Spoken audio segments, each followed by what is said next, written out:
verses 143 and 144 in a sense are together. उनकी background same है. It's called Pilotik Tis Thervatu. Background इस प्रकार है कि एक बार वीरेंद्र आनंद ने एक शैबली ड्रेस्ड यंग बेगर भिखारी को देखा.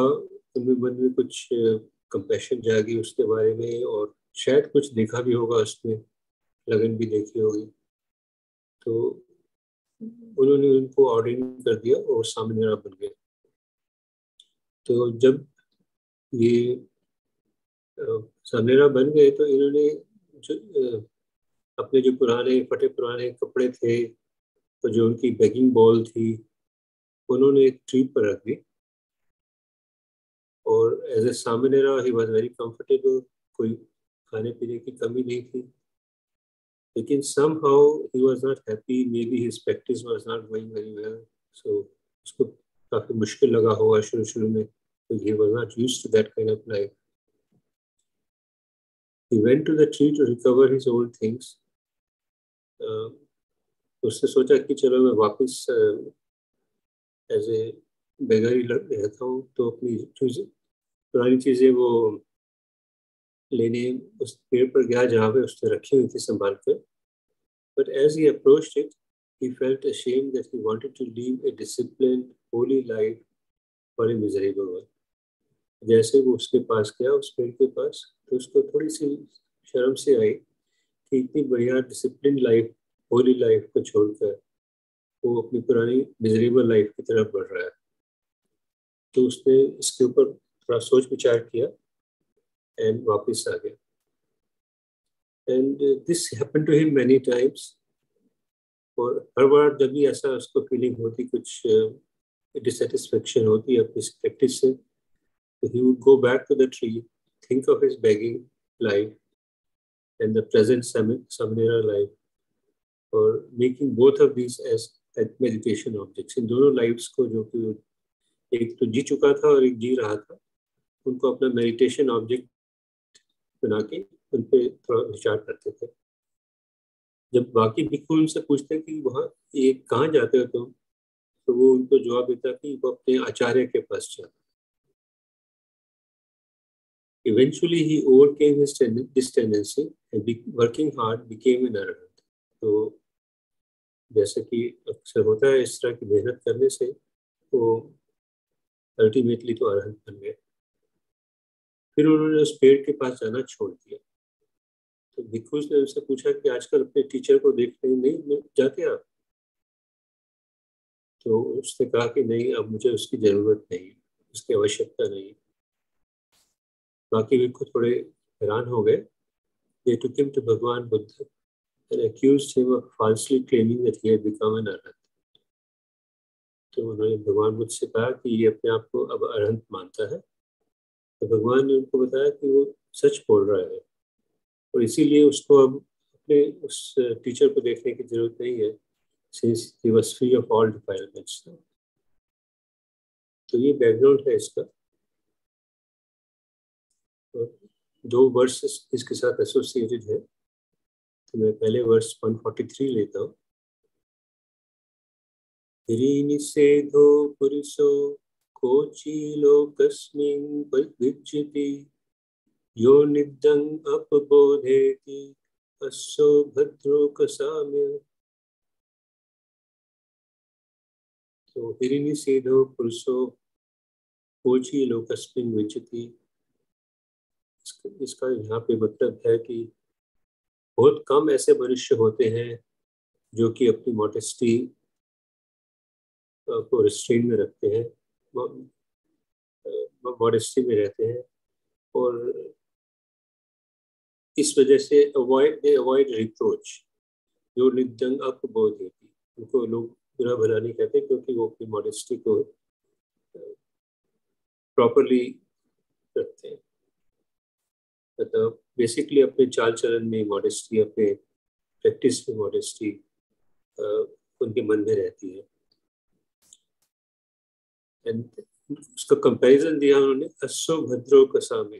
As a thoroughbred horse avoids the whip, तो उसको फिर whip की जरूरत नहीं पड़ती, डिसिप्लिन करने की जरूरत नहीं पड़ती, क्योंकि वो सेल्फ डिसिप्लिन है। तो जॉन मुनिंडो कहते हैं, a well trained horse gives no cause for restraint, there are those beings who through modesty and discipline give no cause for rebuke. ऐसे व्यक्ति काफी दुर्लभ होते हैं जो कि प्रैक्टिस करते हैं खुद ही मॉडेस्टी और डिसिप्लिन, और इसलिए उनको एडमोनिशन की जरूरत नहीं पड़ती, समझाने की जरूरत नहीं पड़ती।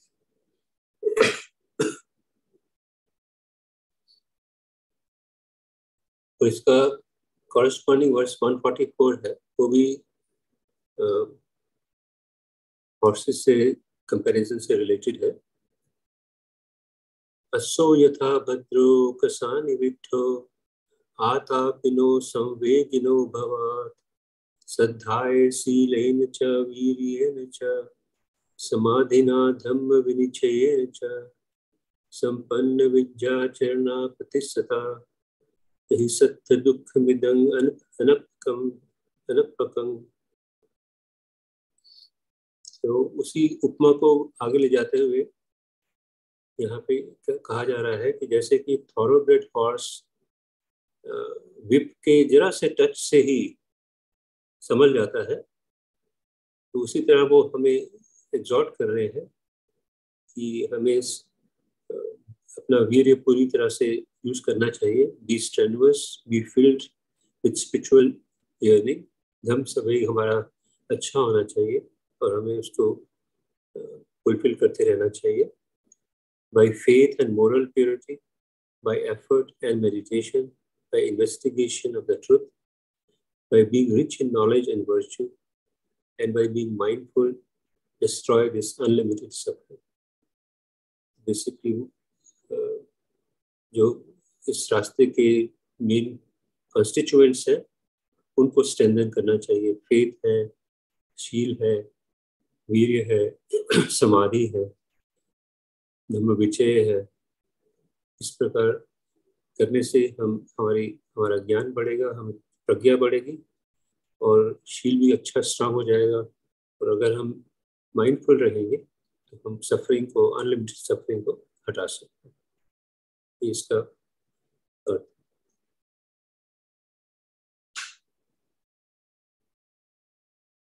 2 मिनट देख ले वर्सेस को।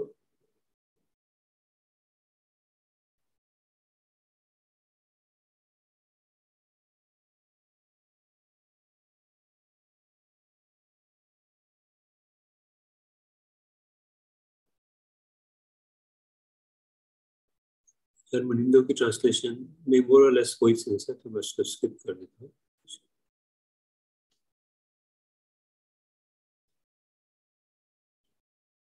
तो मेरी इस पे कुछ रिफ्लेक्शन ऐसी आई कि उस कहानी से और इन वर्सेस से मुझे लगा कि बेसिकली जो हम कई बार सुन चुके हैं, और शायद जान चाह ने ऐसा बोला है इनके डिस्कोर्स में, एवरीथिंग कैन टीच अस। हम हर एक चीज से सीख सकते हैं अपने रास्ते के बारे में, provided we have the discipline and willingness to learn. अगर हमें डिसिप्लिन है और डिजायर है कि हम इसको इस रास्ते को ठीक से समझ के प्रैक्टिस करें, तो हम प्रैक्टिकली हर ऑब्जेक्ट को अपना टीचर बना सकते हैं। So that is a strong message that I read into the verses and the story. Willingness की जहाँ तक बात है, it can arise from a strong conviction. अगर हमारी conviction strong हो, तो willingness इस रास्ते पे अपने आप आ जाएगी और हमें बढ़ाती रहेगी, प्रेरणा देती रहेगी। क्योंकि श्रद्धा जो है वो कॉन्फिडेंस इंस्पायर करती है in our mind about the path of our practice. लेकिन खाली श्रद्धा से काम नहीं बनेगा if you do not persevere in Shriya and Samadhi that can gradually but surely lead you to right view and Panya. क्योंकि अगर उसको आप एक्शन में नहीं बदलेंगे और एक्चुअली प्रैक्टिस नहीं करेंगे तो फिर मुश्किल होगा। लेकिन अगर आप करेंगे तो राइट व्यू और पन्या आपसे दूर नहीं है। यही जो इस मोमेंटम को लाने की जो चैलेंज है, that is the initial challenge that one has to surmount in this path. Once you have done that and you start to see glimpses of the truth for yourself, your internal confidence can grow in leaps and bounds. क्योंकि एक बार आपको पूरा confidence आ गया क्योंकि आपने सच्चाई की थोड़ी सी झलक देख ली है, अपने आप देख ली है, अपने एक्सपीरियंस पे देख ली है जो कि टीचिंग्स हैं, तो आपका जो इंटरनल कॉन्फिडेंस है वो फिर बढ़ता ही जाता है. Your discipline now acquires a different texture. It can transform into urgency. Atapi word आया था कहीं पर. And eventually into the magfala. So अगर हमारा discipline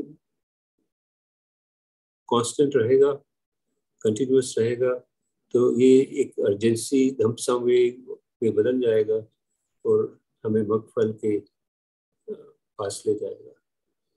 May all of us grow in confidence on the path that has led to freedom of heart from suffering for innumerable men and women. कितने ही millions of men and women को इस रास्ते में मन की आज़ादी दिलाई है, उनकी फ्रीडम दिलाई है.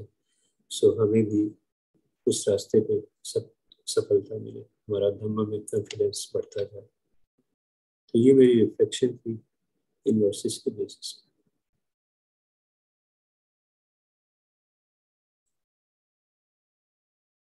वैसे स्ट्रेट फॉरवर्ड है, but basically everything can teach us is a main sense है, क्योंकि उसने अपने पुराने कपड़ों को ही एक मेडिटेशन ऑब्जेक्ट बना के कॉन्फिडेंस पैदा किया अपने आप में. अजान मुनिंदा की दो रिफ्लेक्शंस है, एक वर्स 143 के ऊपर, एक 144 के ऊपर. थोड़ी सी मुझे टेंजेंशियल लगी, लेकिन कुछ इम्पोर्टेंट पॉइंट्स जो उन्होंने बनाए लिखे हैं या वो शायद रेलिवेंट है और मैंने उनको हाईलाइट कर दिया है, आप उनको देख सकते हैं.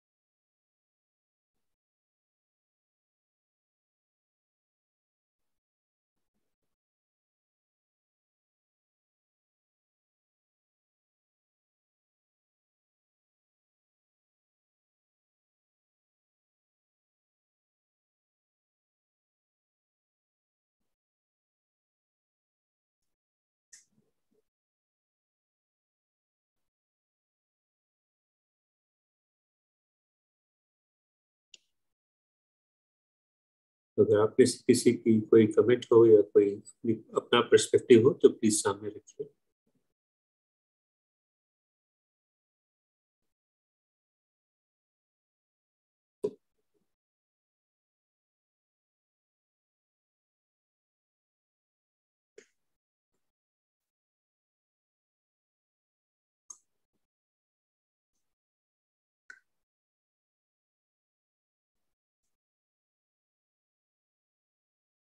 जो अजान मुनिंदो की कमेंट्स है उसमें वर्स 143 में उन्होंने मॉडेस्टी के बारे में एक्सप्लेन किया है और 144 में फियर ऑफ द हिप की बात की है, fear of the hip essentially इसको लेके थोड़ा सा उसकी चर्चा की.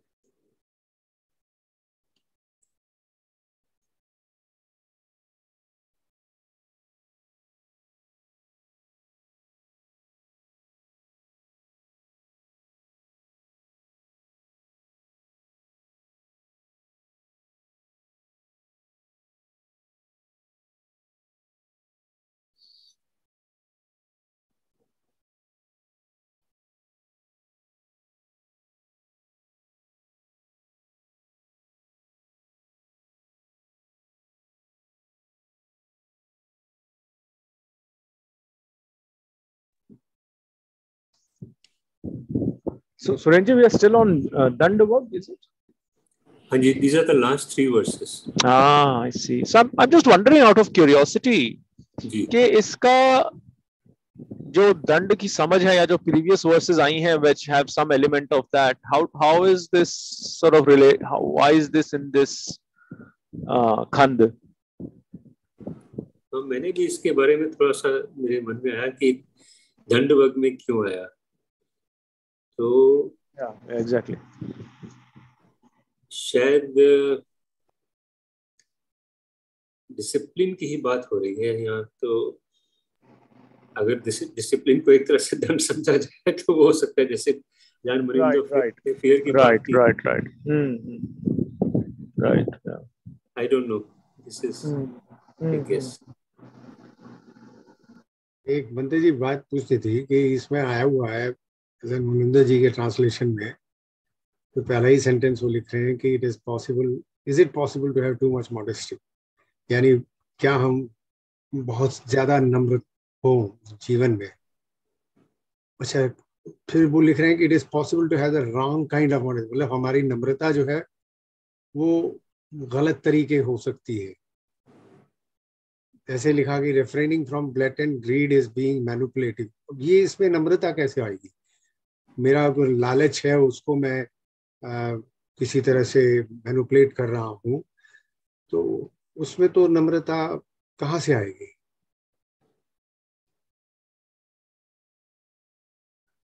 वो मतलब एक तरह से बाहरी नम्रता है ना, कि मैं देखो लालची नहीं हूँ, मॉडेस्ट हूँ, लेकिन अंदर से वो मैनिपुलेट कर रहे हैं। नहीं, फिर तो वो दिखावा है ना, वो तो दिखावा। तो दिखावे की बात, उसी की बात कर रहे दिखावा, लेकिन ये है ना कि ऊपर जो पहला सेंटेंस है वो लिख रहे हैं कि is it possible to have too much modesty. अब बात ये है कि यहाँ पे दिखावा है तो फिर वो मॉडेस्टी है ही नहीं ना, फिर तो वो तो बेकार की चीज है फिर, अगर आप दिखावा कर रहे हैं। लेकिन आगे भी लिख रहे हैं कि modesty, frugality and discipline can make us feel uneasy, yet there are timeless principles encoded in them. मुझे भी थोड़ा टेंजेंशियल लगा, इसलिए मैंने ज़्यादा डिस्कस नहीं किया, मुझे समझ में नहीं आई ठीक से। मतलब मैं उनके शब्दों को थोड़ा इसके साथ जो हमारा पद है उसके साथ इसको कोशिश कर रहा हूं। श्योर इसका मीनिंग होगा कुछ, लेकिन एकदम क्लियर नहीं है।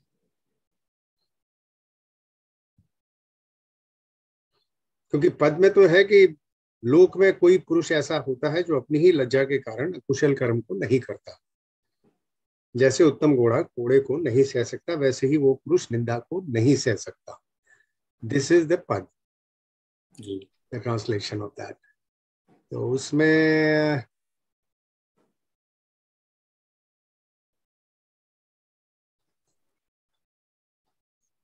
बेसिकली शायद फर्स्ट पैरा की यही बात है कि बहुत कम लोग होते हैं जिनकी मोडेस्टी होती है और प्रॉपर होती है, इस तरह की होनी चाहिए, जिस क्वालिटी की होनी चाहिए उस क्वालिटी की होती है।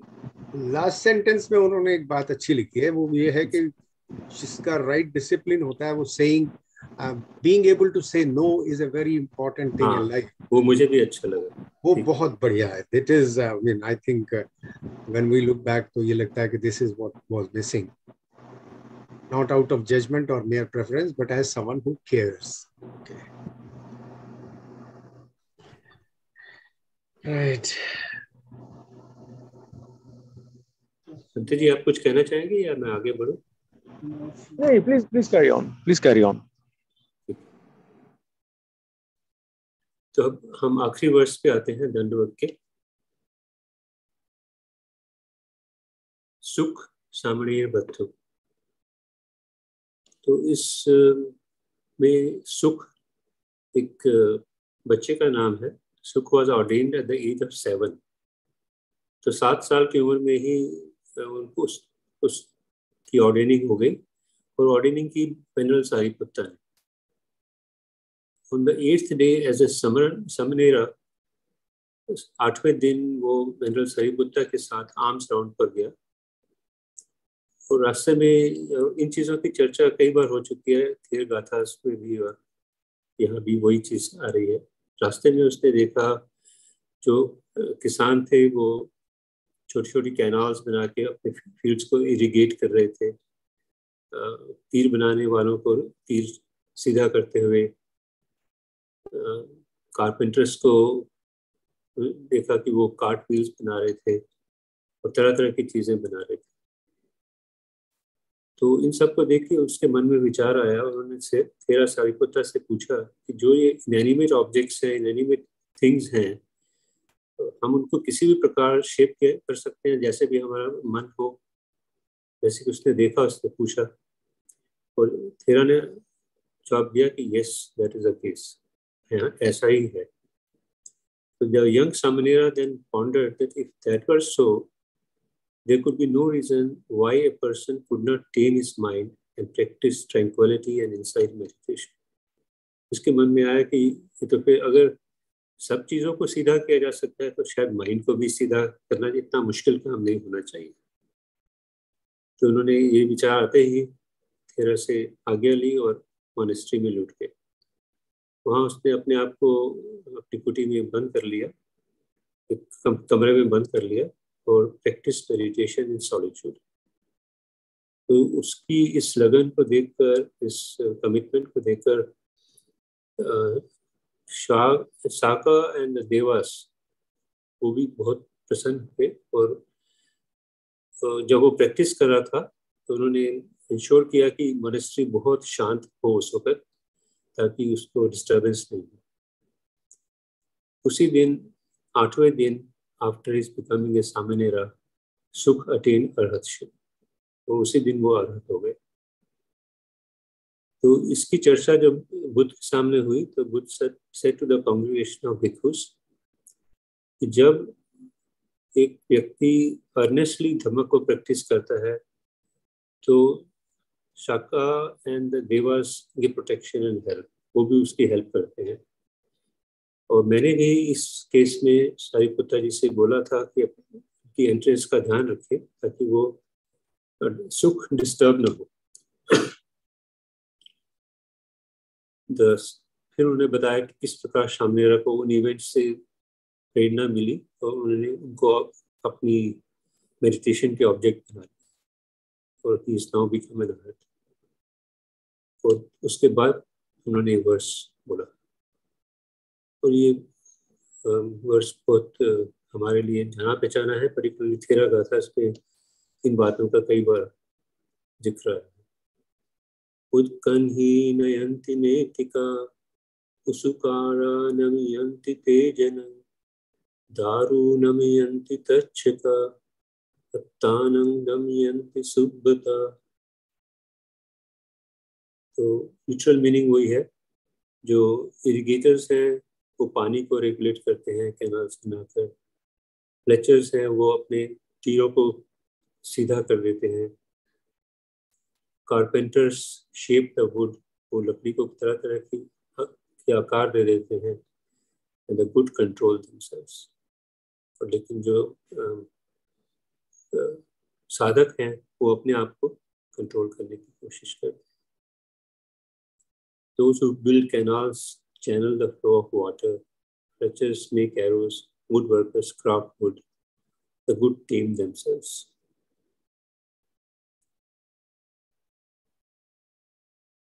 We all heard these kinds of things before, but the important thing is कि ये काफ़ी पावरफुल मैसेज है जो कि मैंने यहाँ ब्रीफली कैप्चर करने की कोशिश की है, क्योंकि ये वाले जो मैसेजेस हैं वो थेरावाद लिटरेचर में काफ़ी कॉमन है। सो मुझे बेसिकली यही सिंपल प्रेरणा मिली कि you can learn from every experience. जो भी एक्सपीरियंस आपके सामने आता है, अगर आप उसको बनाना चाहें तो उसको अपना टीचर बना सकते हैं इस साधना में। Because as I said in the last verses, everything teaches us, provided we are willing to see.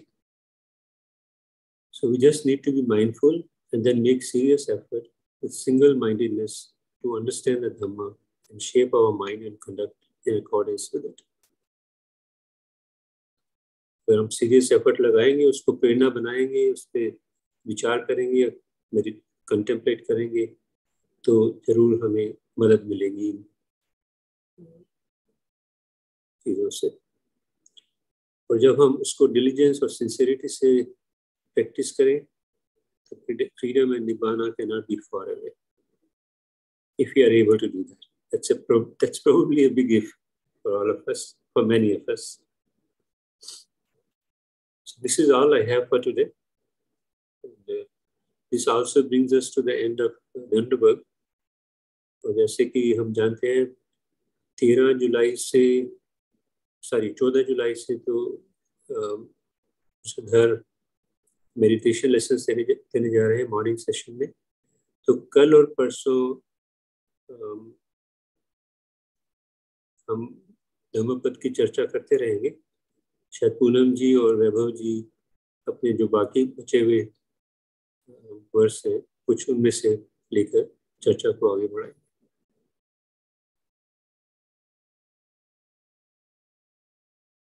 उसके बाद हम अगर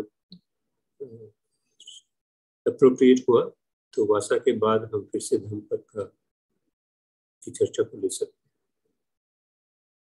किसी की कोई रिफ्लेक्शन हो इन वर्सेस के बारे में, प्लीज फील फ्री।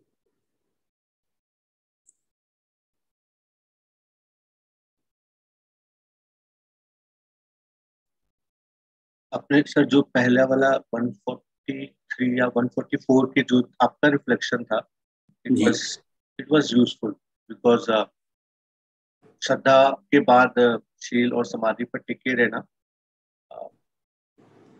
बहुत ही बार बार रिमाइंड करना पड़ता है।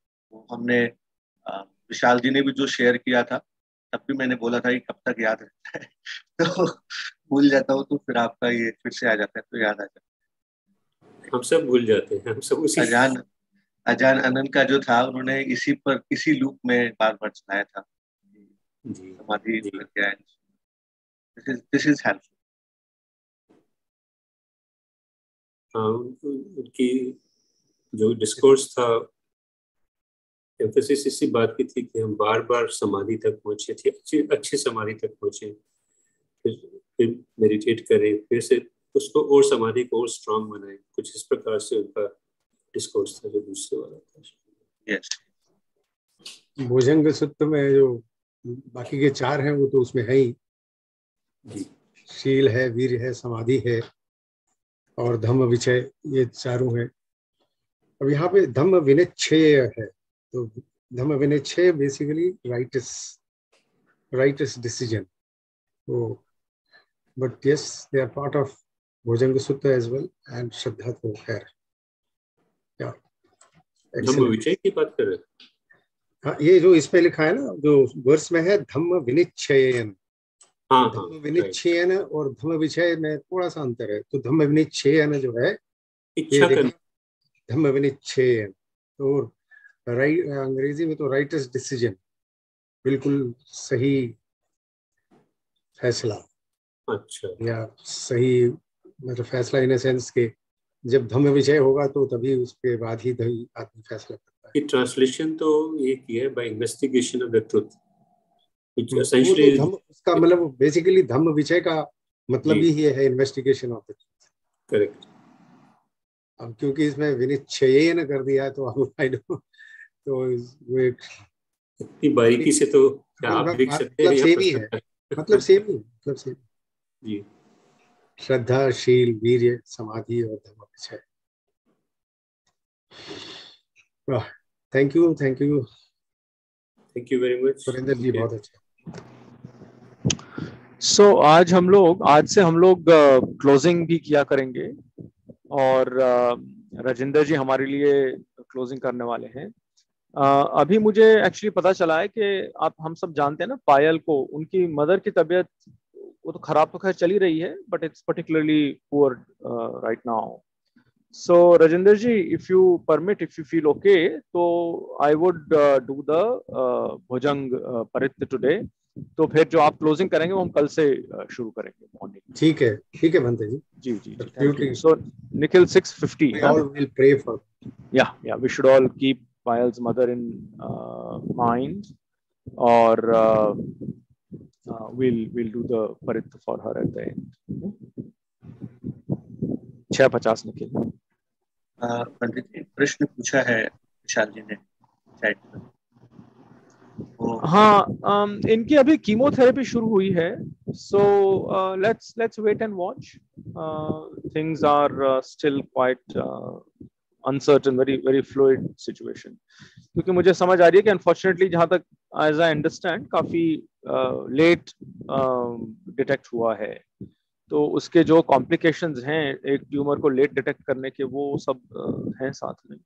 तो अभी तो he is on chemotherapy and yeah, let's hope, let's see what happens. Alex कौन है? एलेक्स राजेंद्र जी, वो अजान लुम्पुर लियम के जो ट्रांसलेटर थे, याद है आपको? वो आए थे यहाँ पर सफेद। अच्छा अच्छा अच्छा अच्छा, हाँ हाँ हाँ, ठीक है ठीक है। तो he is quite unwell, Australia में है, उनकी तबीयत काफी खराब है, उनकी बात हो रही है।